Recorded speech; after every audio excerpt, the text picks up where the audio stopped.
When you print in color on your 3D printer, are you totally shocked at how much of this your printer creates? This is your hard-earned money just being turned into poop balls, dumped in a poop bucket, and thrown down the drain. I'm going to give you 3 tips today to reduce the amount of poop waste that your printer's creating, but still protect colors and save you money and save you time.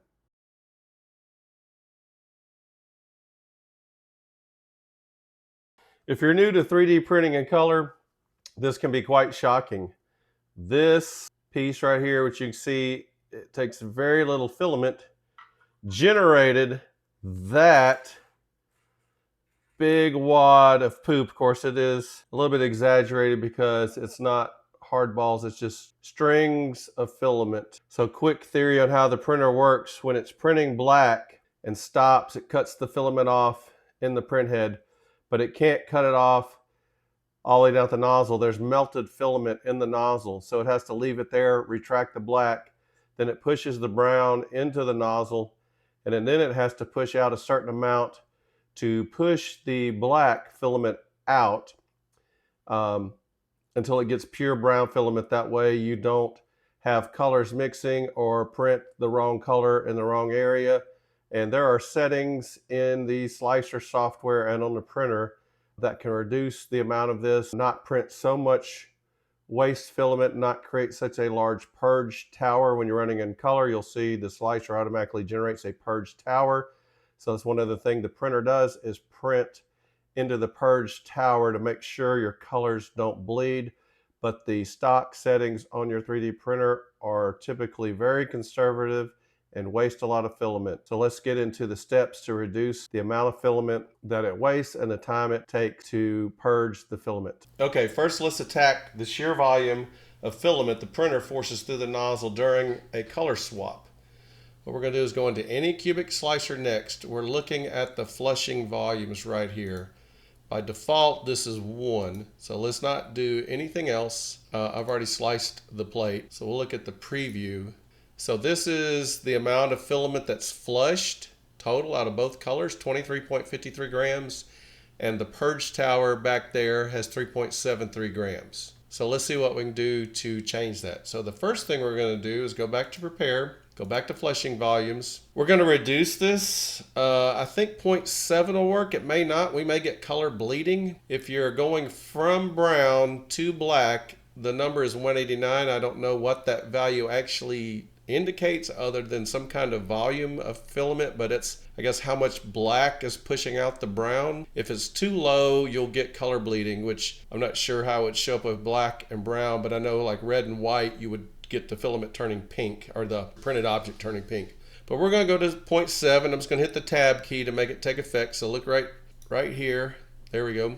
132. So it went from 189 to 132, which is a significant drop. We'll recalculate just to make sure everything calculated. Okay, that's the only change we made there. Now we'll slice the plate. Okay, so the purge tower stayed the same. I believe the software has a minimum size that the purge tower is going to be printed, just to keep it big enough that it is not easily knocked over or detached from the print bed. That would become a failed print. You would get a lot of spaghetti mess, and this thing would probably get dragged around and hit your print and maybe knock it loose, and that would not be a good day. That'd be a waste of 3 hours and 20 minutes if you're not watching. So we had a pretty significant drop in the amount of filament that's being flushed. None in the tower. Like I said, the tower is kind of hard coated to a minimum size, so we can't do much about the tower. If we went into multi-material, I believe could reduce the prime tower here, so we could reduce the volume of the print tower. That reduced the volume of the print tower.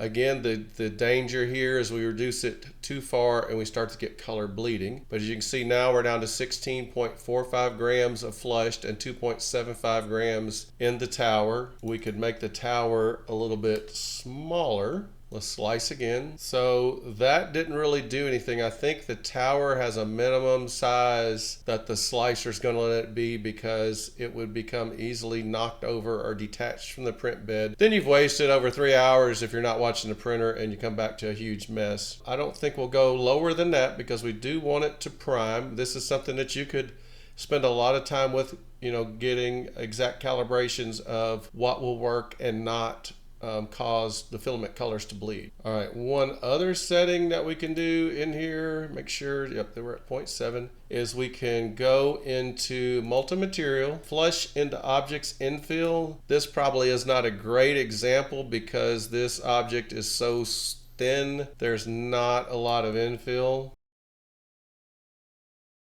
But we can go into strength. We'll even turn the infill up to 25%. Again, I just don't think this is a great perfect example, but if you want to see where I am, I'm down here at the sparse infill density. I turned it up from 10% to 25%. Yep, so that really didn't do anything. And again, I think this is mainly because of the model that I'm using. Let's turn it off and see what it does. 16.45. So yeah, I don't think we really have enough infill to make a difference on this one. As you can see from where we started, we've reduced the flush amount from 23.53 grams to 16.45, and the tower from 3.73 to 2.75. So I'm going to print this, and we're going to look at the amount of poop it creates and the quality of the print. So in real time, this is going to take 3 hours and 18 minutes, but in video time, it's just going to be a few seconds. So stay tuned.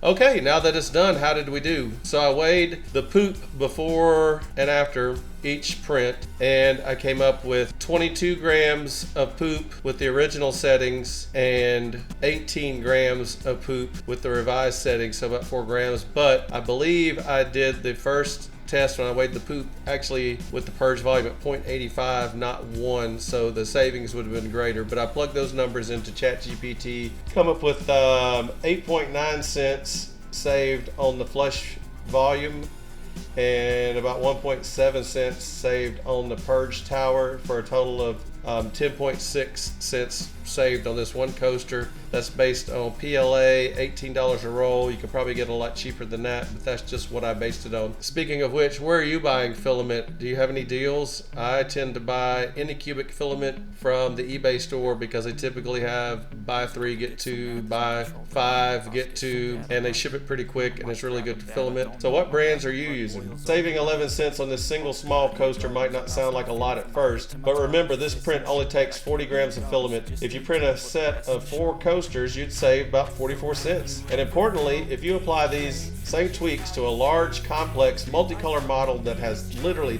thousands of layer swaps, you're going to scale those savings up to maybe $5 or $10 per roll of filament. Over just a handful of prints, you've saved enough money for another roll of filament. So do you have any tips or tricks that you've learned to speed up your multicolor prints? Leave them down below, share them with everybody else. Look up above in the corner, I'll leave a link to another video that you may like. And if you found this useful, please consider subscribing to the channel. Thank you.